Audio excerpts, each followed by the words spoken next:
नमस्कार विद्यार्थी मित्रांनो, आपण या व्हिडिओ लेक्चरमध्ये स्थूल राष्ट्रीय सौख्यांक निर्देशांकाची संकल्पना अभ्यासणार आहोत.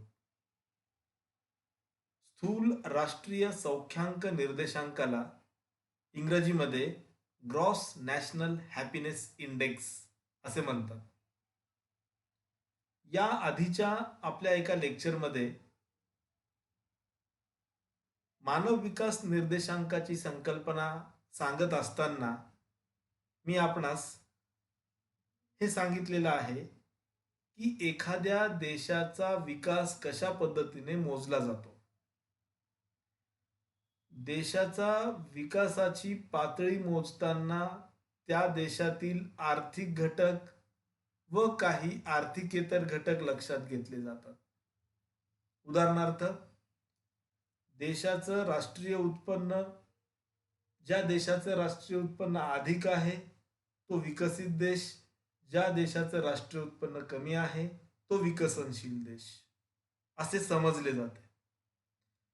तशाच प्रकारे एखाद्या देशातील व्यक्तीचे दरडोई उत्पन्नाची पातळी किती आहे, तशाच स्वरूपात एखाद्या देशाच्या अर्थव्यवस्थेतील प्राथमिक क्षेत्राचा वाटा किती आहे, द्वितीय क्षेत्राचा किती आहे, तृतीय क्षेत्राचा वाटा किती आहे, यावरून देखील देशाचा विकास मोजण्याची प्रक्रिया होत असते. हे सर्व आर्थिक घटक. मानव विकास निर्देशांक अभ्यासत असताना आपण पाहिलो की आर्थिकेतर घटकही विकासात मोजण्याची आवश्यकता आहे. उदाहरणार्थ, व्यक्तीचे आरोग्य, व्यक्तीची शैक्षणिक पातळी यांचंही मोजमाप करून विकासाचा निर्देशांक काढला जातो. तशाच स्वरूपात ग्रॉस नॅशनल हॅपीनेस इंडेक्स म्हणजे स्थूल राष्ट्रीय सौख्यांक निर्देशांक काढला जातो आणि या सौख्यांक निर्देशांक काढत असताना आर्थिक घटक, सामाजिक घटक, सांस्कृतिक घटक, पर्यावरण विषयक घटक आणि अशा स्वरूपाचे काही घटक लक्षात घेऊन हा सौख्यांक निर्देशांक काढला जात असतो. जशा प्रकारे मानव विकास निर्देशांक मोजताना शैक्षणिक घटक, आरोग्यविषयक घटक आणि व्यक्तीचं दरडोई उत्पन्न मोजलं जातं, त्याच स्वरूपात सौख्यांक निर्देशांक काढताना अनेक विविध स्वरूपाचे घटक या ठिकाणी लक्षात घेतले जातात. प्रस्तुत लेक्चरमध्ये आपण सौख्यांक निर्देशांकाची संकल्पना अभ्यासणार आहोत. यामध्ये कोणकोणत्या घटकांचा समावेश करून निर्देशांक काढला जातो हे देखील आपण पाहणार आहोत. तर चला आपण सौख्यांक निर्देशांक समजावून घेण्याचा प्रयत्न करू. सर्वप्रथम सौख्यांक निर्देशांकाची संकल्पना जिग्मे वांगचुक या भूतानच्या चौथ्या राजाने 1970 मध्ये मांडली. ही संकल्पना 1970 मध्ये उदयास आलेली आहे असं आपल्याला लक्षात येईल. या संकल्पनेमध्ये म्हणजे सौख्यांक निर्देशांकामध्ये आर्थिक आणि आर्थिकेतर घटक, व्यक्तीच्या सुखासाठी आवश्यक असणारे घटक कोणते आहेत, म्हणजे वेलबिईंग, व्यक्ती आनंदी राहण्यासाठी आर्थिक आणि आर्थिकेतर असे कुठले घटक कारणीभूत आहेत ते घटक या निर्देशांकात मोजले जात असतात. इथे इंग्रजीमध्ये वाक्य आहे, economic and non economic aspects of wellbeing, म्हणजे व्यक्तीच्या सुखासाठी, व्यक्ती आनंददायी राहण्यासाठी कोणते घटक, कोणते आर्थिक घटक आणि कोणते आर्थिकेतर घटक या ठिकाणी आवश्यक आहेत, या घटकांची मोजमाप करून एक निर्देशांक काढला जात असतो.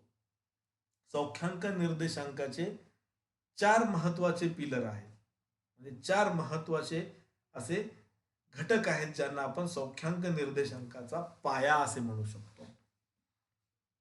त्यात पहिला जो सौख्यांक निर्देशांकाचा पाया आहे तो म्हणजे गुड गव्हर्नन्स. मराठीमध्ये त्याला आपण सुशासन असे म्हणतो. सुशासन म्हणजे शासकीय यंत्रणा कशा स्वरूपात कार्यरत आहे. लोकांचं जीवन आनंददायी बनवण्यासाठी लोकांना पाहिजे त्या गरजांची पूर्तता करण्यासाठी त्या देशातील शासकीय यंत्रणा कशी कार्यरत आहे. शासकीय यंत्रणेमध्ये निर्णय कोण घेतात आणि त्या निर्णयांची अंमलबजावणी कशा पद्धतीने होते हे या सुशासनामध्ये अपेक्षित आहे. लोकांचे जास्तीत जास्त कल्याण करण्याच्या अनुषंगाने शासनाची यंत्रणा कशा स्वरूपात कार्यरत आहे हे सुशासनामध्ये अपेक्षित आहे. एखाद्या देशातील जनतेचे कल्याण करण्यासाठी शासकीय पातळीवरती कोणते निर्णय घेतले जातात आणि शासकीय पातळीवरती घेतलेल्या निर्णयांची अंमलबजावणी होऊन लोकांचं कल्याण कशा पद्धतीनं केलं जातं या यंत्रणेला आपण सुशासन असे म्हणतो. उदाहरणार्थ आता सध्याच्या कोविडच्या पार्श्वभूमीवर शासनाकडून आरोग्यविषयक समस्या सोडवण्यासाठीचे जे प्रयत्न होत आहेत, केंद्र सरकार, राज्य सरकार यांच्या निर्णयामधून जे वेगवेगळे कोविड सेंटर उभारले जात आहेत आणि लोकांच्या आरोग्याच्या समस्या सोडवण्यासाठीचे जे प्रयत्न होत आहेत, हे एका यंत्रणेच्या माध्यमातून सर्व काही कार्यरत आहे. याला आपण सुशासन म्हणजे एक यंत्रणा, सरकारी निर्णय आणि त्या निर्णयांची अंमलबजावणी आणि त्या अंमलबजावणीतून लोकांना मिळणारे लाभ किंवा लोकांचे होणारे कल्याण हे सुशासनाच्या संकल्पनेत अपेक्षित आहे. त्यानंतर सस्टेनेबल डेव्हलपमेंट, सामाजिक आर्थिक विकास. सामाजिक व आर्थिक शाश्वत विकास हे दुसरं महत्वाचा पाया आपल्याला सौख्यांक निर्देशांकाचा सांगता येईल. शाश्वत विकास म्हणजे आज रोजी अर्थव्यवस्थेचा विकास होत असताना पुढच्या पिढीलाही त्या विकासाची फळं चाखता यावीत अशा प्रकारची यंत्रणा राबविणे. म्हणजे आज रोजीच्या विकासातून भविष्याच्या येणाऱ्या पिढीवरती विपरीत परिणाम होऊ नये अशा प्रकारे यंत्रणा राबविणे. उदाहरणार्थ आज आपण एखादा कारखाना काढतोय आणि त्या कारखान्यापासून होणाऱ्या प्रदूषणाचा परिणाम भविष्यात येणाऱ्या पिढीवरती होऊ नये अशा प्रकारे त्या कारखान्याची व्यवस्था करणे. त्या प्रदूषणाचे दुष्परिणाम भविष्यातील येणाऱ्या पिढीवर येऊ नये. आज रोजी विकास होत आहे पण त्याचे दुष्परिणाम भविष्यावरती होऊ नयेत, भविष्याच्या पिढीवरती होऊ नयेत अशी यंत्रणा राबविणे, त्याला आपण म्हणतो शाश्वत स्वरूपाचा आर्थिक विकास. आणि त्याच प्रकारे शाश्वत स्वरूपाचा सामाजिक विकासही अपेक्षित आहे. त्यानंतर तिसरा जो पाया आहे तो म्हणजे कल्चरल प्रिझर्वेशन, सांस्कृतिक जतन. म्हणजे आपल्या देशाला किंवा कुठच्याही देशाचे संस्कृतीचे जतन करणे. जे पिढ्यानपिढ्या सांस्कृतिक मूल्य आपल्याला मिळालेले आहेत त्या सांस्कृतिक मूल्यांचं जतन करणे आणि पुढच्या पिढीकडे ती संस्कृती हस्तांतरित करणे हे तिसरं घटक या ठिकाणी सौख्यांक निर्देशांकामध्ये अपेक्षित आहे. म्हणजे व्यक्ती आनंददायी कधी असणार, एखाद्या देशातील व्यक्ती आनंददायी राहण्यासाठी चांगल्या सुशासनाची गरज आहे, शाश्वत विकासाची गरज आहे आणि संस्कृती जतन करण्याची ही आवश्यकता असते किंवा गरज असते. आणि त्यानंतर चौथा जो पिलर आहे, चौथा जो पाया आहे सौख्यांक निर्देशांकाचा ते म्हणजे एन्व्हायरमेंटल कन्झर्वेशन, म्हणजे पर्यावरणाचे जतन करणे. पर्यावरणाचे जे काही घटक आहेत ते घटक सांभाळणे, त्यांचं जतन करणे, पर्यावरणाचा ऱ्हास न होऊ देता आर्थिक आणि सामाजिक विकास घडवून आणणे हे देखील व्यक्तीच्या सौख्यांकामध्ये भर टाकण्यासाठी आवश्यक असणारं घटक आहे असं आपल्याला या ठिकाणी म्हणावं लागेल.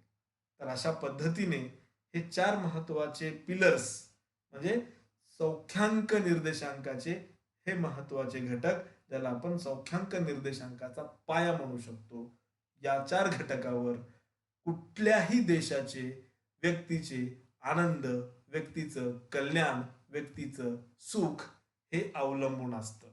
आणि ह्या 4 घटकांचं, या 4 पिलर्सचं वर्गीकरण पुढे 9 घटकांमध्ये करण्यात आलेलं आहे. हे 9 घटक कोणते आहेत? ते 9 डोमेन्स ज्याला आपण म्हणतो. जे 4 पाया सौख्यांकाचे आहेत, ते 4 पाया ह्या 9 घटकांवरती अवलंबून आहेत. ते कोणते घटक आहेत ते थोडक्यात या ठिकाणी मी सांगण्याचा प्रयत्न करतो. पहिला घटक जो आहे तो म्हणजे सायकोलॉजिकल वेलबिंग. व्यक्ती आनंदी कधी असू शकतो? तर त्यातला पहिला जो महत्वाचा घटक आहे सायकोलॉजिकल वेलबिंग म्हणजे मानसशास्त्रीय संतुलन. मानसशास्त्रीय दृष्टिकोनातून व्यक्तीला मिळणारं सुख, व्यक्तीला मिळणारं समाधान, मानसशास्त्रीय दृष्टिकोनातून व्यक्ती समाधानी असलं पाहिजे, तेव्हा त्या व्यक्तीला सुख लाभतो. आपण ज्या कुटुंबामध्ये राहतो त्या कुटुंबाची कौटुंबिक पार्श्वभूमी कशी आहे, ज्या समाजामध्ये आपण वावरतो त्या समाजाची पार्श्वभूमी किंवा त्या समाजाचं वातावरण कसं आहे, ज्या ठिकाणी आपण काम करण्यासाठी जातो त्या कामाचं पर्यावरण किंवा त्या कामाच्या ठिकाणची माणसं, त्यांच्यासोबत आपला संबंध कसा आहे, या सर्वावरती व्यक्तीचं मानसशास्त्रीय संतुलन अवलंबून असतं. मानसिक दृष्टिकोनातून या सर्व ठिकाणी व्यक्तीला कशा पद्धतीने सुख मिळतं, आनंद मिळतो, त्यावरती व्यक्तीचं सौख्यांक, व्यक्तीचं सुख हे अवलंबून असतं. त्यानंतर दुसरा जो घटक आहे तो म्हणजे हेल्थ. हेल्थ म्हणजे आरोग्य. आरोग्याच्या दृष्टिकोनातून व्यक्ती जर निरोगी असेल तर निश्चितच तो व्यक्ती आनंदी असू शकतो. व्यक्तीला चांगलं आरोग्य लाभलं असेल तर त्या व्यक्तीला निश्चितच सुख आणि समाधानाने आपलं जीवन व्यतीत करता येतं. व्यक्ती निरोगी नसेल, त्याला काही रोगराई एखाद्या व्यक्तीला असेल तर तो व्यक्ती खऱ्या अर्थाने सुख उपभोगू शकत नाही. आणि म्हणून व्यक्तीचं आरोग्य व्यक्तीला सुख प्रदान करण्यासाठी, व्यक्तीला कल्याण प्रदान करण्यासाठी व्यक्तीचं आरोग्य हे अत्यंत महत्वाचं असतं. म्हणून सौख्यांक निर्देशांकातला हा दुसरा घटक आहे. तिसरा जो घटक आहे ते म्हणजे एज्युकेशन. व्यक्तीची शैक्षणिक पातळी. व्यक्ती, एखाद्या देशातील व्यक्ती किती प्रमाणात सुशिक्षित आहे. कारण निरक्षरता आणि साक्षरता हे घटक महत्वाचे असतात. साक्षर जर एखाद्या देशातील व्यक्ती किंवा साक्षरतेचं प्रमाण अधिक असेल तर त्या देशामध्ये विकास हे चांगल्या पद्धतीने होऊ शकतं. साक्षरतेचं प्रमाण किती आहे, सुशिक्षित लोकांचं प्रमाण किती आहे, आणि सुशिक्षित लोकांमुळे त्या देशातील मानव संसाधन विकास चांगल्या पद्धतीने होऊ शकतो. मानवी संसाधनांचा विकास चांगल्या प्रकारे होऊ शकतो. म्हणून शैक्षणिक घटकही व्यक्तीला आनंद मिळवून देण्यात, सुख प्रदान करण्यामध्ये महत्वाची भूमिका पार पाडतात. हे तिसरं घटक. त्यानंतरचा चौथा जो घटक आहे ते म्हणजे टाइम यूज. एखाद्या देशातील एखादा व्यक्ती आपल्याला उपलब्ध असणाऱ्या वेळेचा सदुपयोग कशा प्रकारे करून घेतो. टाइम यूज म्हणजे वेळेचा उपयोग करून घेणे, वेळेचा सदुपयोग करून घेणे. पृथ्वी तलावर सगळ्याच व्यक्तींना एका दिवसात 24 तासाचं मर्यादित वेळ मिळालेला आहे. आणि या एका दिवसाच्या 24 तासाच्या वेळेमध्ये तो जास्तीत जास्त वेळ कशासाठी व्यतीत करतो हे देखील महत्वाचं असतं. पॉझिटिव्ह थिंकिंग, निगेटिव्ह थिंकिंग, कशासाठी तो जास्तीत जास्त वेळ व्यतीत करतो. तो कामामध्ये वेळ व्यतीत करतो का निगेटिव्ह थिंकिंग करण्यामध्ये आपला वेळ व्यतीत करतो, का पॉझिटिव्हली काम करण्यामध्ये आपला वेळ खर्च करतो, किंवा काय शिकण्यासाठी तो खर्च करतो, काय बोलण्यासाठी तो वेळ खर्च करतो, जेणेकरून तो जो वेळ खर्च करतो त्याचं पॉझिटिव्ह आउटपुट देशाच्या विकासाच्या अनुषंगाने काय होतो का, ह्या सर्व गोष्टींचा विचार या ठिकाणी होत असतो. आणि म्हणून सौख्यांक मोजताना व्यक्ती आपला वेळ कशासाठी व्यतीत करतो, खर्च करतो, हे देखील घटक आवश्यक असतं. त्यानंतर कल्चरल डायव्हर्सिटी, सांस्कृतिक विविधता. एखाद्या देशामध्ये विविध प्रकारच्या संस्कृती कशा प्रकारे कार्यरत आहेत किंवा विविध संस्कृतीचं जतन त्या देशामध्ये कशा पद्धतीनं होत असतं आणि मिळालेला सांस्कृतिक वारसा, मिळालेले सांस्कृतिक मूल्य आपण पुढच्या पिढीकडे कशा पद्धतीने हस्तांतरित करीत असतो आणि त्या संस्कृतीचं, विविध संस्कृतींचं जतन आपण कशा पद्धतीने करतो, यावरही व्यक्तीचं सौख्यांक अवलंबून असतो. म्हणून सांस्कृतिक विविधता आणि या विविध संस्कृतींचं जतन करणे हे देखील व्यक्तीचं सौख्यांक वाढवण्यात महत्वाची भूमिका पार पाडतात. त्यानंतर 6वा घटक आहे सुशासन. मागच्या स्लाइडमध्ये थोड्या वेळापूर्वी मी या सुशासनाची पार्श्वभूमी, सुशासन म्हणजे काय आणि हे सुशासन कशा प्रकारे व्यक्तींचं सौख्यांक वाढवतं, याचं विश्लेषण मी दिलेलंच आहे. त्यानंतर 7वा जो घटक आहे, 7व्या घटकाला आपण कम्युनिटी व्हायटॅलिटी म्हणजे सांघिक बळ. सांघिक बळ म्हणजे संघटनेची ताकद. म्हणजेच आपण ज्या समूहामध्ये राहतो, ज्या ग्रुपमध्ये राहतो, ज्या ऑर्गनायझेशन मध्ये राहतो, त्या संघटनेची ताकद आपण कशा प्रकारे राष्ट्राच्या, देशाच्या विकासासाठी वापरतो, यावरही व्यक्तीचा सौख्यांक अवलंबून असतो. आपण व्यक्ती म्हणून समाजामध्ये वावरत असताना विविध संस्थांचे आपण सभासद असतो. सर्वप्रथम आपण कौटुंबिक संस्थेचे सभासद असतो, आपल्या कुटुंबाचे आपण सभासद असतो, त्याचबरोबर आपण समाजातील विविध घटकांचे सभासद असतो.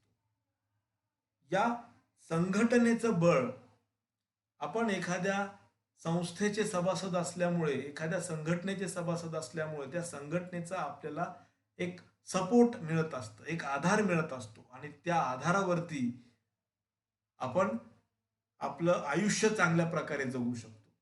आपल्याला काही बरं वाईट झालं किंवा काही होत असेल तर आपल्याला सावरण्यासाठी एवढ्या लोकांचं पाठबळ आपल्या पाठीशी आहे, अशी व्यक्तीची मानसिकता असते. आणि ही मानसिकता सांघिक ताकद म्हणजे सांघिक बळातून, संघटनेच्या बळातून ही मानसिकता व्यक्तीची तयार होत असते. आणि म्हणून व्यक्तीच्या सौख्यांकामध्ये, व्यक्तीच्या सुखामध्ये, व्यक्तीच्या कल्याणामध्ये हे संघटनेचं बळ, संघटनेची ताकद याची ही फार महत्वाची भूमिका असते. त्यानंतरचा 8वा जे घटक आहे, इकॉलॉजिकल डायव्हर्सिटी, ज्याला आपण जैवविविधता म्हणतो. पृथ्वी तलावर अनेक प्रकारचे सजीव आणि निर्जीव यांचं अस्तित्व आहे. या सजीवांच्या अस्तित्वामध्ये विविध स्वरूपाचे सजीव आपल्याला पाहावयास मिळतात. या सगळ्यांचं एकमेकांसोबत या पृथ्वी तलावर जीवन जगत असताना एकमेकांसोबतचा संबंध असतो. एक प्राणी दुसऱ्या प्राण्याला आपला आहार बनवितो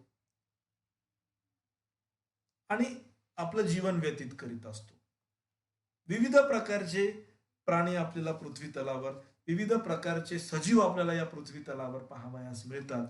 आणि ह्या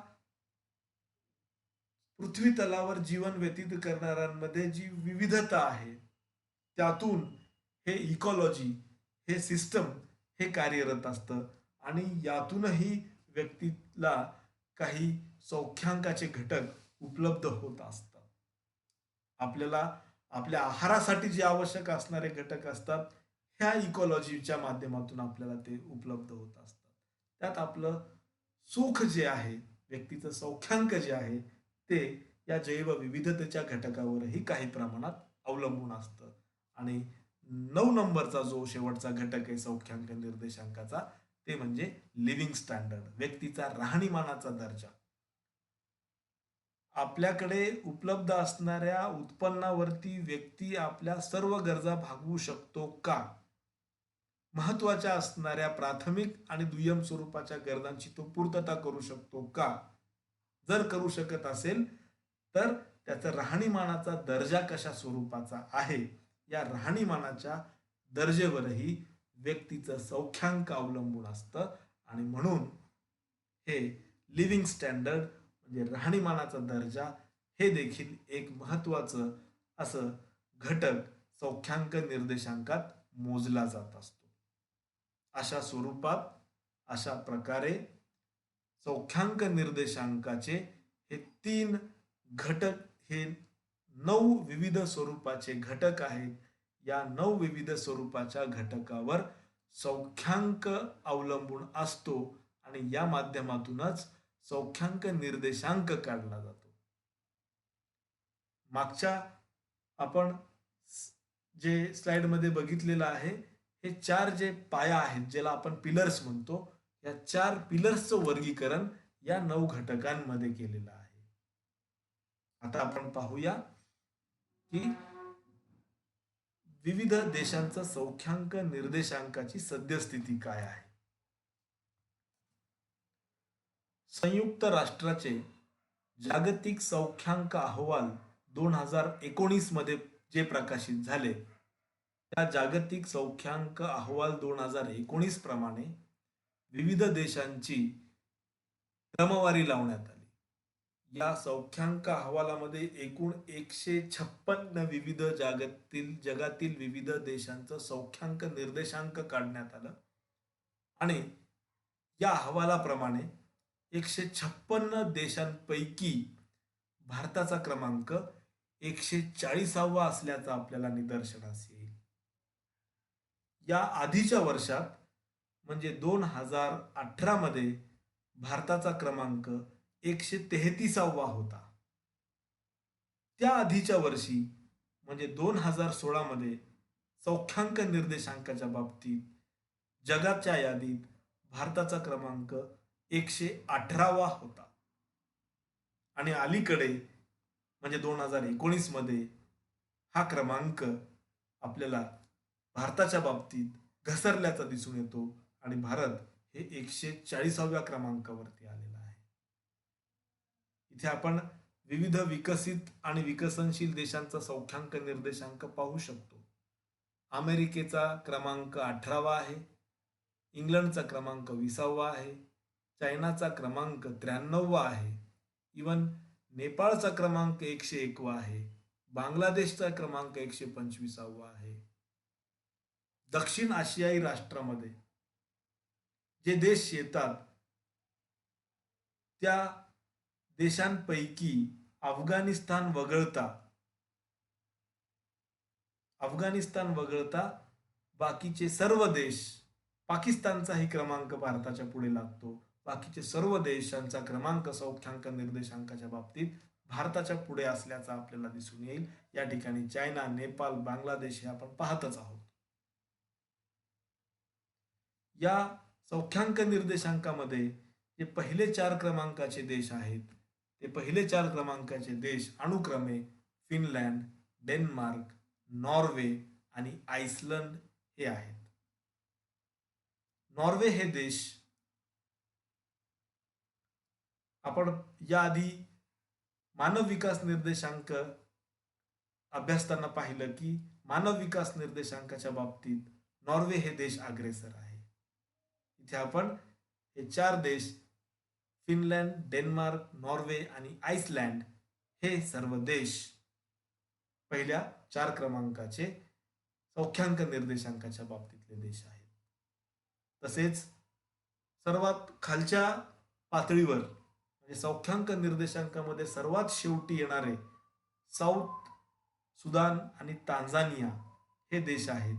आफ्रिका खंडातील बहुतांश देश हे सौख्यांक निर्देशांकाच्या बाबतीत शेवटच्या क्रमांकावरती येणारे देश आहेत, असे या अहवालामध्ये नमूद करण्यात आलेलं आहे. तर अशा प्रकारे सौख्यांक निर्देशांक, स्थूल राष्ट्रीय सौख्यांक निर्देशांक या बाबतीत सुरुवातीच्या टप्प्यात सौख्यांक निर्देशांकाची संकल्पना आणि आपल्या दुसऱ्या भागात आपण विविध देशांचा सौख्यांक निर्देशांकाचा क्रमांक अभ्यासलो. तर या लेक्चरमध्ये मी इथेच थांबतो. धन्यवाद.